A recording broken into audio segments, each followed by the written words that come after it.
One area where I've noticed that teachers need to spend a lot of time is when they're grading assessments.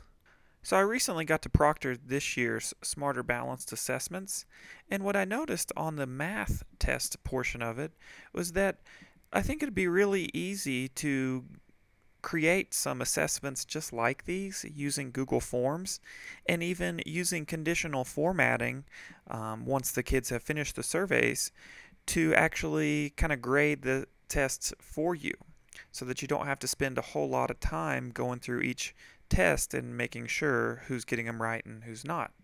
So I just wanted to show you really quick a simple way that I've come up with to use Google Forms to get this solution. So what we're going to do is in the Google Forms section of the resources guide, I've added a couple forms into the resources folder. So you'll just go in here to the forms for assessment, and you'll want to look at this one, making assessment more efficient. So what I've done here is I've just added in a picture of a menu, and I've showed you how to add pictures in an earlier tutorial. And then I've added a couple questions. You see here all the prices, and down here I've added a couple sample problems just like you might see on the Smarter Balanced assessment. So in here the students can look on the menu and do the math. It says you order the XL stacked smoked turkey and a small side of potato salad. If the sales tax is 8%, what will your meal cost? So I'm going to save you the trouble of going through all of the math, but I just wanted to show you the process. So when the kids get this, you can send the form to them through their email, or you can send it through Google Classroom, or you can share it with them. There's a lot of different ways you can send it. You can even just make a link to it on the computers. But once you've sent this to them and you select Done, it will create a spreadsheet where their responses will be gathered in. And I've showed you this in the earlier tutorial, so I don't want to get into this too much more, but I just want to show you how you can go about formatting these responses. So really quickly, I'm going to go ahead and take this survey. I'm going to view live form, and this gives me an option to do the math. And just so you know, like I said, I'm going to save you the time to do the math. If you were wondering, the price of this meal would cost $9.17, and the amount you would have left for this question is $9.52. So we'll go ahead and click Submit. And we've finished our test. So the kids could do this at a center or at a time when they have access to a computer. And then if you go back into here and look at our responses, you'll see that my responses are in here as well. So I didn't put a space for the students' names, and you'll want to do this if you are passing these out to your students for assessment. You'll want to make sure that you put a column in the form that asks what's your first name, what's your last name, so that when the answers pop up, you can see which answers are linked to the person who submitted them. So you'll want to make that amendment in your own forms. And I also want to note that with these forms, unfortunately, you won't be able to copy them into your own drive like all of the other files. Google does not allow you to copy them, so you'll just want to maybe look at mine for inspiration and then create your own. I think the reason it doesn't let you copy them is because they're linked to certain spreadsheets, and if you start letting people copy those, then it gets a little confusing. But anyways, now you see that you have their answers in this spreadsheet. And so if you want to, you can use conditional formatting to make your life a whole lot easier. All you need to do is follow this simple process. Now, another thing that Google does not let you do with the forms is it does not let you use conditional formatting on this sheet of the workbook. If you want, you can conditionally format your spreadsheet by following this procedure. So you'll just want to click plus and create a new sheet, and then up here in the top A1 cell you're going to want to copy and paste the following formula. Now, I will post a link to this in the YouTube channel as well as in the resource guide, but the link, I've just copied and pasted it. So I've copied and pasted the formula in the A1 cell, and you can see the formula right here, just equals query, parentheses, form responses. And like I said, you can copy this from the YouTube site or from the resources folder. And this just allows you to use your conditional formatting. What this formula does is it takes everything from this top row, every question, and copies basically every answer that gets populated into your cells. It just copies it over here into another sheet so that you can then do some conditional formatting.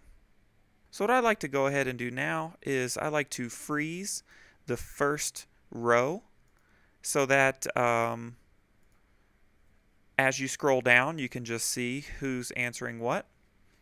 Now that it's frozen, you can just go and add some conditional formatting to see which kids are getting the answers correct and which aren't. So if you click and drag all the way down this column till the end, so we've got this whole column highlighted. Now we want to add conditional formatting that says if this is the correct answer, which is $9.17, then it will pop up green. So the way we do that, once we have it highlighted, we select Format, then go to Conditional Formatting. Now that we have the conditional formatting rules open, we will go ahead and give our range here, B2 through B1149. We'll give it a new rule, and we'll say since this is a math question and it comes with a number answer, we'll give it the rule if it is equal to, and then we have to put the value, which is 9.17. And then we'll say if it is equal to 9.17, let's give it a custom format that our fill color is bright green. Then we'll click Done. So we have a rule that states if our answer is 9.17, it'll pop up green. If you want to go a little extra, you can even add a rule that shows if the answer is wrong, it will pop up red. So let's just go here to add a new rule, and it's applied to the same range. And we'll format if the value is not equal to 9.17. We'll go ahead and make this a red fill color. And we'll click Done. And now you see every column that does not fit the equation shows up as red. So we can do this again really quickly with this column. Our conditional formatting is done, and I just want to show you what it looks like when students go in and keep populating the survey with answers.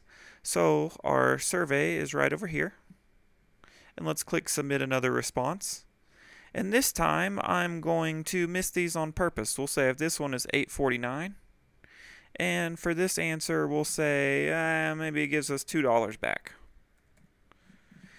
And then we'll click Submit, and we'll give it just a second. And it takes sometimes it takes just a minute or two for these answers to populate. So we'll go back to our spreadsheet, and you see here now we have the answers for that. If you go in and look at our formatted spreadsheet, you'll see that the two answers that were correct are in green, and the two answers that are incorrect show up in red. So teachers can use this as just a quick assessment, and they can get some instant feedback really easily without having to sit down and grade a whole stack of papers. If you look and see that a kid's got all of them right, then you know that he's got the concept mastered. But if you look and see that a couple of them are popping up red, well then maybe you can just spend the time that you saved coming up with some interventions or some plans for how you can reteach these concepts to the students, so hopefully they get them on the next assessment. Another reason why it's efficient is because you can save these forever.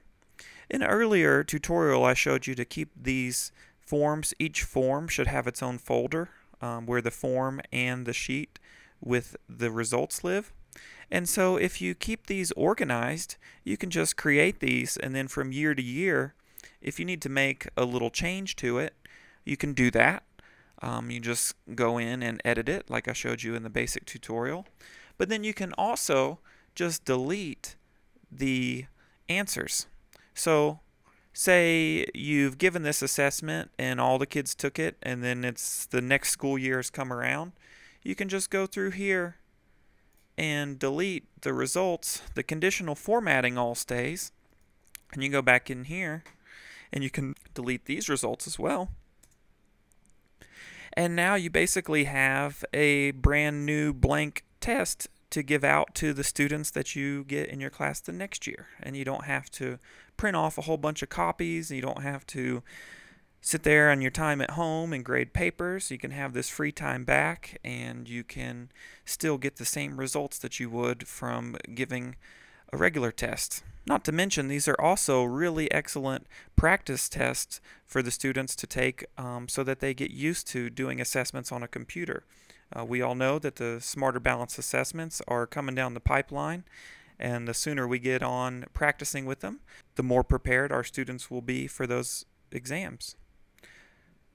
So this is how you can use Google Forms to have more efficient assessments. If you have any questions or comments about these tutorials, leave them in the comments section, and I'll do my best to get back to all of them. Thanks, and have a good day.